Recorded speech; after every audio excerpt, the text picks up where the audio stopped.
कहानी की शुरुआत होती है एक खुफिया कमरे से, जहां फ्रेडरिको नाम का एक आदमी काला जादू कर रहा था। उसके सामने एक सुंदर सी लड़की की तस्वीर थी और फ्रेडरिको इसी लड़की पर काला जादू करने की कोशिश कर रहा था। अब इस काले जादू की प्रक्रिया शुरू करने के बाद फ्रेडरिको ने खुद को एक सोफे के साथ रस्सियों से बांध लिया। तभी हम देखते हैं कि इस कमरे में एक डॉक्टर भी मौजूद था जो एक आरी की धार को तेज कर रहा था। फिर उसने फ्रेडरिको की इजाजत लेकर एक ही झटके में उसके पैर काट डाले, जहां से खून का फव्वारा छूट गया, जिससे सारा कमरा खून से लथपथ हो गया। इसके बाद हम 3 लोगों को देखते हैं जो डिलीवरी के लिए ट्रक में पैकेज ढूंढ रहे थे। ट्रक में बहुत ज्यादा बदबू थी, पर फिर भी उन्होंने जैसे तैसे पैकेज को ढूंढा। ये पैकेज कुछ और नहीं बल्कि फ्रेडरिको के कमरे वाला सोफा ही था। इस सोफे पर फ्रेडरिको की एक्स गर्लफ्रेंड फ्रेंचेस्का का पता लिखा था। इसी दौरान हम एक नाइट क्लब देखते हैं जहां एक बैंड की रिहर्सल चल रही थी और फ्रेंचेस्का डांस कर रही थी। रिहर्सल खत्म होने के बाद बॉब और रोजान नाम के 2 डिटेक्टिव्स फ्रेंचेस्का से बातचीत करने आए। उन्हें देखकर फ्रेंचेस्का की दोस्त मैक्सी, जो बैंड की मैनेजर भी थी, वहां आ गई। डिटेक्टिव्स ने फ्रेंचेस्का को बताया कि उन्हें कूड़ेदान में फ्रेडरिको के कटे हुए पैर मिले हैं। उन्होंने फ्रेंचेस्का से पूछा कि क्या वो इसके बारे में कुछ भी जानती है, मगर फ्रेंचेस्का ने कहा कि मैं इस बारे में कुछ नहीं जानती। मैंने तो उसके खिलाफ कोर्ट से रेस्ट्रेनिंग ऑर्डर तक ले रखा था, क्योंकि वो फ्रेंचेस्का के पीछे पागल हो गया था। पुलिस वाले उससे और पूछताछ करना चाहते थे, मगर फ्रेंचेस्का को घर जाना था क्योंकि आज उसका नया सोफा डिलीवर होने वाला था। उधर डिलीवरी मैन ने एक दुकानदार से फ्रेंचेस्का के घर का पता पूछा। असल में ये दुकानदार मैक्सी के दादाजी जैक थे और वो फ्रेंचेस्का के घर का पता जानते थे। अब वो डिलीवरी वाले के साथ सोफा देखने गए और जैसे ही उन्होंने सोफे को छुआ तो अचानक उन्हें अपने दिमाग में कुछ अजीब सा दिखाई दिया। उन्होंने देखा कि एक जवान लड़की अकेली जंगल में दौड़ रही थी। ये देखते ही अचानक जैक बेहोश हो गया तो डिलीवरी वाले ने उसे जैसे तैसे उठाया। होश में आने पर जैक ने कहा कि वो एकदम ठीक है, मगर सच तो ये था कि उस लड़की की झलक देखकर उसे बहुत अजीब सा लग रहा था। इसी दौरान मैक्सी ने फ्रेंचेस्का को उसके घर छोड़ा, जहां फ्रेंचेस्का का नया बॉयफ्रेंड टीजे बाहर नए सोफे पर बैठकर उसका इंतजार कर रहा था। इसके बाद वो सोफे को घसीटकर फ्रेंचेस्का के लिविंग रूम में ले गया। फिर उसने फ्रेंचेस्का से कहा कि वो अपने कुछ दोस्तों से मिलने बाहर जा रहा है। कुछ देर बाद फ्रेंचेस्का नहाने चली गई, मगर उसे ये एहसास नहीं हुआ कि वो सोफा उस पर नजर रखे हुए था। फिर रात के समय फ्रेंचेस्का अपने नए सोफे पर बैठकर आराम कर रही थी, लेकिन तभी अचानक उसे महसूस हुआ जैसे वो घर में अकेली नहीं है। जल्द ही उसे लगने लगा कि वो सोफा उसे अलग तरह से छू रहा है। तभी अचानक फ्रेंचेस्का की आंख खुल गई तो उसने देखा कि वो अपने बिस्तर पर थी। पहले तो उसे लगा कि शायद ये कोई सपना था, लेकिन जो भी उसने महसूस किया वो एकदम असली जैसा था। तभी हम देखते हैं कि उस सोफे के पीछे उसी लड़की की आत्मा खड़ी थी जिसकी झलक जैक ने देखी थी। उधर जैक अपने घर पर उसी लड़की के बारे में रिसर्च कर रहा था। कुछ किताबों और जादू टोने पर वीडियोस बनाने वाले एक यूट्यूबर से उसे पता चला कि हो सकता है कि उस सोफे में किसी काली आत्मा का साया हो। खैर अगली सुबह फ्रेंचेस्का की आंख खुली तो उसे लिविंग रूम से शोर सुनाई दिया। उसे लगा कि ये टीजे होगा, पर जब वो लिविंग रूम में गई तो सोफे के आसपास सजावट थी और नाश्ता एकदम तैयार। कुछ ही पलों में टीजे दूसरे कमरे से उठकर बाहर आया तो फ्रेंचेस्का को लगा कि टीजे ने उसके लिए ये सब किया है और उसने खुश होकर टीजे को गले लगा लिया। मगर टीजे को समझ नहीं आ रहा था कि आखिर ये किसने किया। खैर फ्रेंचेस्का खुश थी और उसके फ्री फंड के नंबर बन रहे थे तो उसने कुछ नहीं कहा। वहीं दूसरी ओर डिटेक्टिव बॉब कंप्यूटर पर फ्रेडरिको के केस के सबूतों की जांच कर रहा था। उन तस्वीरों से पता चला कि फ्रेडरिको फ्रेंचेस्का के पीछे पागल था और साथ ही वो तंत्र मंत्र और काले जादू में भी काफी दिलचस्पी रखता था। फिर उसने फ्रेंचेस्का को बुलाकर इसके बारे में पूछताछ की, पर उसने कहा कि मुझे इस बारे में कुछ नहीं पता। खैर फिर फ्रेंचेस्का ने बताया कि पता नहीं क्यों, लेकिन जिसके साथ भी मैं रिलेशनशिप में आती हूँ ना, वो थोड़े टाइम बाद मेरे पीछे पागल से हो जाते हैं। इधर फ्रेंचेस्का अपना बयान दे रही थी और उधर वो भूतिया सोफा अब टीजे को घूर रहा था। ये सोफा फ्रेंचेस्का के बॉयफ्रेंड से जलता था, इसलिए उसने सीधा जाकर टीजे को स्टोव पर धक्का दे दिया और उसकी टांग में लोहे का सरिया घुसा दिया। टीजे ने दर्द में करहाते हुए फ्रेंचेस्का को फोन किया और वो जल्द ही डिटेक्टिव बॉब के साथ घर पहुंची। उन्होंने देखा कि टीजे जख्मी हालत में बाथटब में पड़ा था। फ्रेंचेस्का ने उसे बाहर निकाला और बॉब ने लिविंग रूम में जाकर देखा कि वहां बीचों बीच बस एक सोफा रखा था। टीजे ने कहा कि इस सोफे में किसी बुरी आत्मा का साया है और इसने ही मेरे ऊपर हमला किया था। लेकिन फ्रेंचेस्का को उस पर यकीन नहीं हुआ और उसने टीजे को आराम करने को कहा। आखिरकार टीजे अपनी माँ के घर चला गया। उसकी माँ ईयरफोन्स लगाकर एक मेडिटेशन क्लास देख रही थी। कुछ ही देर में टीजे के कमरे की खिड़की पर एक लोहे का स्प्रिंग हमला करने लगा तो उसने तुरंत अपनी माँ को आवाज दी, पर उन्हें कुछ सुनाई नहीं दे रहा था। अब उसने खुद खिड़की खोलकर बाहर देखा तो उसके होश उड़ गए। क्योंकि फ्रेंचेस्का का सोफा नीचे खड़े होकर उसे घूर रहा था। ये देखकर टीजे ने डर के मारे खिड़की बंद करने की कोशिश की, मगर सोफे का स्प्रिंग बीच में आ गया। अब टीजे घबराकर जमीन पर गिर गया, पर एक स्प्रिंग उसके पैर में घुस गया। फिर सोफे के अंदर से अजीबोगरीब ऊर्जा निकली, जिसने कुछ ही पलों में टीजे की आत्मा को खींचकर खुद में समा लिया। इस तरह टीजे शैतानी सोफे का पहला शिकार बना। उधर जैक अपनी साथी जेनी के साथ मिलकर इस सोफे की बुरी आत्मा को रोकने की कोशिश कर रहा था।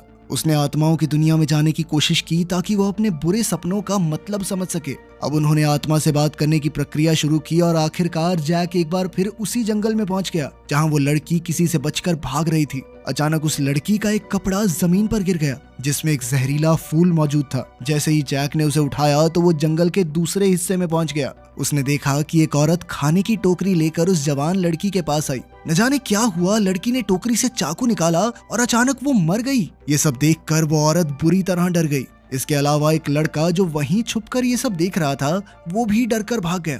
तभी अचानक जैक की आंख खुली और वो असली दुनिया में लौट आया। उसने जेनी को बताया कि जंगल वाली लड़की ने किसी को जहर दिया था, जिसके बाद वो खुद भी मर गई और अब उसकी आत्मा उस सोफे में रहती है। ये बताने के बाद जैक ने फ्रेंचेस्का से मिलने का फैसला किया, क्योंकि वो जानता था कि जब तक वो सोफा उसके पास है तब तक उसकी जान खतरे में है। उधर रात होने पर फ्रेंचेस्का की आंख खुली तो वो सोफे पर थी और अचानक उसे जमीन पर अपनी अंडरवियर दिखाई दी। जैसे ही वो उसे उठाने के लिए बढ़ी तो उसे बाथरूम में किसी की परछाई दिखाई दी, लेकिन जब वो बाथरूम में गई तो वहाँ कोई नहीं था। अब उसने बाथरूम की खिड़की बंद कर दी और दरवाजे की तरफ बढ़ी, लेकिन फिर उसे दोबारा से किसी की परछाई दिखी। लेकिन तभी अचानक दोबारा से उसकी आंख खुल गई और उसे एहसास हुआ कि ये सब बस एक सपना था। फ्रेंचेस्का ने चैन की सांस ली, लेकिन जल्द ही उसे लिविंग रूम से शोर सुनाई दिया। अब वो एक टॉर्च लेकर फिर से देखने गई तो अचानक सोफा उसकी तरफ बढ़ा और वो जोर से चिल्ला उठी। अब फ्रेंचेस्का ने तुरंत मैक्सी को फोन करके बुलाया। मैक्सी जल्द ही उसे अपने घर ले गई, क्योंकि उसे लगा कि फ्रेंचेस्का को फ्रेडरिको की मौत का सदमा लगा है।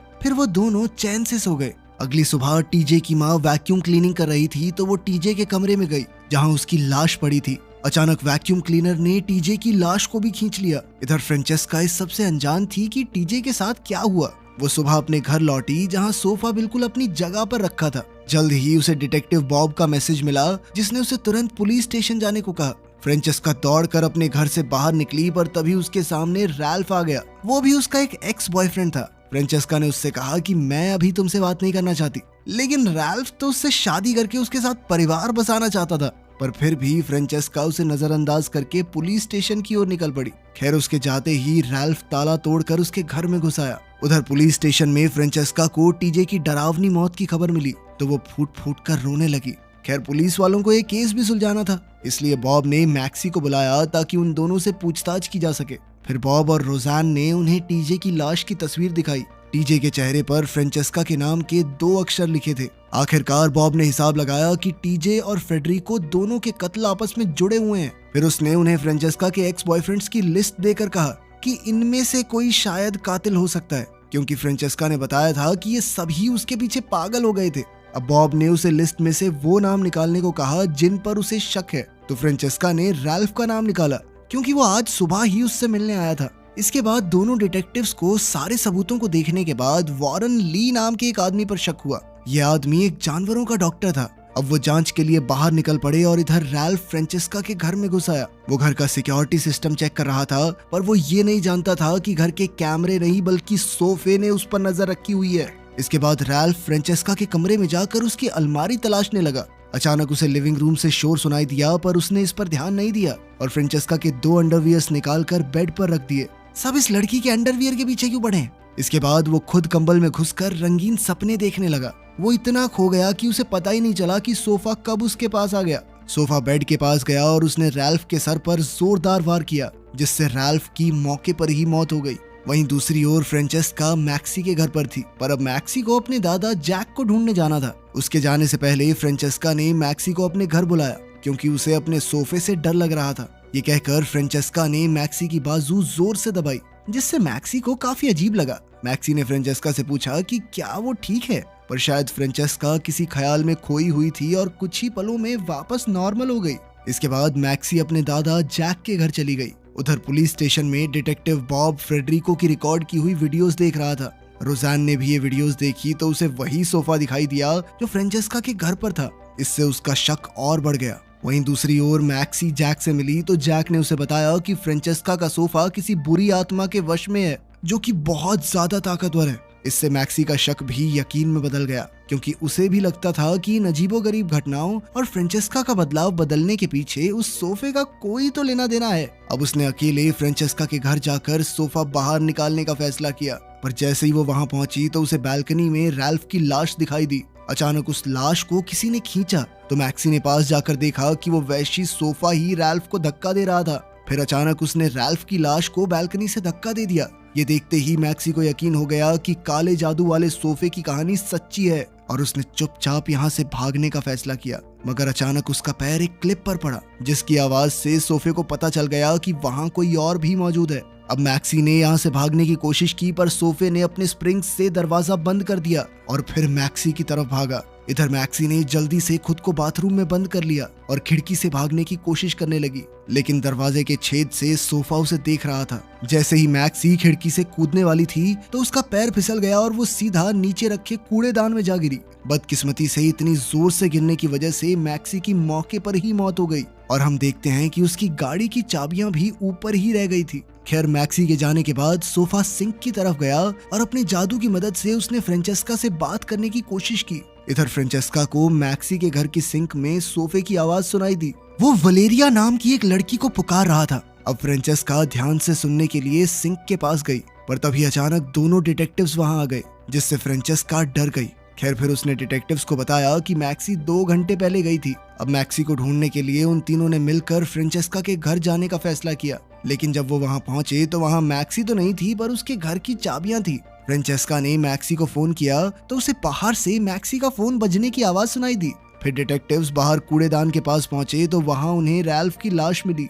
अब रैल्फ की मौत के बाद ये केस और उलझ चुका था। इधर फ्रेंचेस्का को एक बार फिर से वलेरिया नाम सुनाई दे रहा था और जैसे ही वो पीछे मुड़ी तो उसे एहसास हुआ कि ये आवाज उसके सोफे से आ रही है। अब वो डर के मारे घर से बाहर आ गई और उसने देखा कि सोफा और रैल्फ की आत्मा खिड़की से उसे देख रहे थे। ये देखकर उसकी सांसें सूख गई और उसे मैक्सी की गाड़ी दिखाई दी तो वो तुरंत उसमें बैठकर भाग निकली। अगली सुबह हम देखते हैं कि वो समुद्र किनारे सड़क पर खड़ी थी। वो फूट फूट कर रो रही थी, क्योंकि उसे लग रहा था कि मैक्सी भी टीजे की तरह मारी गई। पर तभी उसे मैक्सी के दादा जैक का फोन आया और उन्होंने कहा कि वो उसके साथ हो रही अजीबोगरीब घटनाओं का कारण जानते हैं। अब फ्रेंचेस्का उनसे मिलने पहुंची और उन्हें बताया कि मैक्सी मिल नहीं रही है, साथ ही उसे वलेरिया नाम की अजीबोगरीब आवाजें सुनाई देती हैं। ये सुनते ही जैक को अपनी रिसर्च याद आई और वो समझ गया कि ये उसी लड़की की बात हो रही है जिसे उसने जंगल में देखा था। उसका पूरा नाम वलेरिया कोलेट था और वो अपने पति जेरार्ड के साथ लोगों को जहर देकर उन पर काला जादू करके उनकी आत्माओं को अपने वश में करती थी। मगर कुछ समय बाद सबके सामने उसका पर्दाफाश हो गया और जेरार्ड को सजाए मौत हुई। इसके बाद हमने सपने में देखा ही था कि वो कैसे मरी। इसके बाद वलेरिया मैरी नाम की एक औरत को जहर देकर मर गई थी। तब फ्रेंचेस्का ने कहा कि मैरी तो उसकी परदादी थी। खैर, फिर जैक ने बताया कि वलेरिया की मौत के बाद उसकी आत्मा मैरी के शरीर में घुस गई। उस दिन के बाद से फ्रेंचेस्का की परदादी मैरी के पीछे मर्द दीवाने हो जाते थे। ये वलेरिया का श्राप था जो आज तक उनके परिवार में था। यही कारण था कि फ्रेंचेस्का के बॉयफ्रेंड्स भी उसके पीछे पागल हो जाते थे। सच तो ये था कि जेरार्ड की आत्मा ने फ्रेडरिको को वश में किया था ताकि जेरार्ड और वलेरिया फिर से एक हो सकें।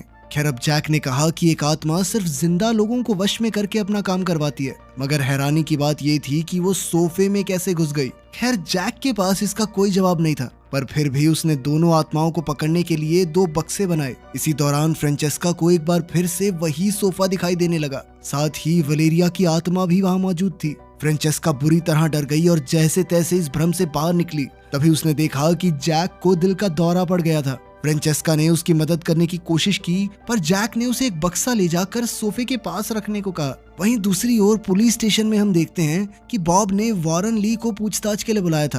तब वॉरेन ने कबूल किया कि उसने फ्रेडरिको के कहने पर ही उसके पैर काटे थे। उधर रोज़ान अपनी छानबीन करते हुए रैल्फ के घर पहुंची तो उसे पता चला कि उसने फ्रेंचेस्का के घर में कैमरास लगा रखे थे। जब रोज़ान ने रिकॉर्डिंग देखी तो उसने सोफे को अपने आप चलते देखा, जिससे उसके होश ही उड़ गए। अब वो तुरंत बॉब को ये खबर देने निकली। कुछ समय बाद हम देखते हैं कि फ्रेंचेस्का ने घर जाकर सोफे के अंदर मौजूद आत्मा को बक्से में जाने का आदेश दिया, मगर आत्मा उसकी बात मानने को तैयार ही नहीं थी। तब फ्रेंचेस्का ने सोफे पर तेल छिड़क कर उसे जलाने का फैसला किया। पर जैसे ही उसने माचिस जलाई तो सोफे ने आग बुझा दी। अब फ्रेंचेस्का के पास कोई चारा नहीं था, इसलिए उसने चाकू उठा लिया। ये देखते ही सोफा इंसानों की तरह खड़ा हो गया और फ्रेंचेस्का की तरफ बढ़ने लगा। उसी पल अचानक बॉब और रोज़ैन वहां आ पहुंचे और बॉब ने सोफे पर गोलियां चला दी। ऐसा करते ही सोफा टूटकर नीचे गिर गया और पीछे से फ्रेडरिको का जला हुआ शरीर सामने आया। तब ये खुलासा होता है कि वॉरेन ने बॉब को बताया था कि फ्रेडरिको ने अपने पैर इसलिए कटवाए ताकि वो सोफे में छुप सके। आखिरकार बॉब ने फ्रेडरिको पर गोली चलाकर उसे मार डाला और उन्हें लगा कि इस वहशी सोफे की कहानी अब खत्म हुई। ये सब देखकर फ्रेंचेस्का को काफी ज्यादा घबराहट हो गई और उसने तुरंत बाथरूम में जाकर दवाइयां लेने की सोची, मगर हड़बड़ाहट में उसकी सारी दवाइयां जमीन पर गिर गई। जैसे ही वो दवाई उठाने झुकी, किसी ने उसका हाथ पकड़ लिया। ये कोई और नहीं बल्कि वलेरिया की वैशी आत्मा थी और जल्द ही वो फ्रेंचेस्का के शरीर में घुस गई। अब रोज़ैन उसके पीछे बाथरूम में आई तो फ्रेंचेस्का ने दरवाजा खोलकर कहा कि सब कुछ ठीक है। कुछ ही पलों में हमने नीचे कूड़ेदान में देखा कि मैक्सी मरी नहीं थी, वो बस बेहोश हो गई थी। वो जैसे ही फ्रेंचेस्का के घर में आई तो उसे देखते ही फ्रेंचेस्का ने उसे गले लगा लिया। उसने कहा कि सब बिल्कुल ठीक हो जाएगा, पर तभी हम शीशे में झलक देखते हैं कि फ्रेंचेस्का इस वक्त वलेरिया के वश में थी। खैर, अगले दिन जब डिटेक्टिव बॉब फ्रेंचेस्का से मिलने आया तो उसे ये देखकर बहुत हैरानी हुई कि फ्रेंचेस्का ने सोफा रखने का फैसला किया था। फिर उसने बॉब को चाय दी जो उसी जहरीले फूल से बनी हुई थी जिसके इस्तेमाल से वलेरिया लोगों की जान लेती थी। उसे पीते ही बॉब बेहोश होकर जमीन पर गिर गया। कुछ समय बाद रोज़ैन बॉब को ढूंढते हुए फ्रेंचेस्का के घर आई, पर जो सामने था उसे देखकर उसके पैरों तले जमीन खिसक गई। उसने देखा कि मॉन्स्टर सोफा बॉब की आत्मा को अपने अंदर खींच रहा था और बदले में वलेरिया के पति जेरार्ड की आत्मा बॉब में आ गई। रोज़ैन ने उसकी मदद करने की कोशिश की, मगर अचानक फ्रेंचेस्का ने उसकी पीठ में चाकू घोंप दिया। फिर डिटेक्टिव बॉब ने जेरार्ड के वश में आकर रोज़ैन को जान से मार डाला। आखिरकार वो दोनों वहशी पति पत्नी अब लौट आए थे और अब वो मिलकर दोबारा से इंसानों का शिकार करने के लिए तैयार थे। थोड़ी देर बाद मैक्सी अपनी गाड़ी में फ्रेंचेस्का से मिलने आई। बॉब और फ्रेंचेस्का के जाने के बाद वो चुपके से घर में घुस गई तो उसे डिटेक्टिव रोज़ैन की लाश मिली। उसने तुरंत एम्बुलेंस को फोन किया, पर उसी पल उसकी नजर सोफे पर पड़ी और उसे एहसास हुआ कि सोफा उसे कुछ कहना चाहता है। मैक्सी ने उसके करीब जाकर देखा तो उसे एक बटन में फ्रेंचेस्का की आत्मा दिखाई दी जो मदद की गुहार लगा रही थी। तब मैक्सी को एहसास हुआ कि फ्रेडरिको के बाद अब फ्रेंचेस्का इस मॉन्स्टर सोफे में कैद हो गई थी और यहीं पर यह अजीबोगरीब कहानी खत्म होती है। वीडियो कैसी लगी कमेंट्स में जरूर बताना। मिलते हैं अगली वीडियो में।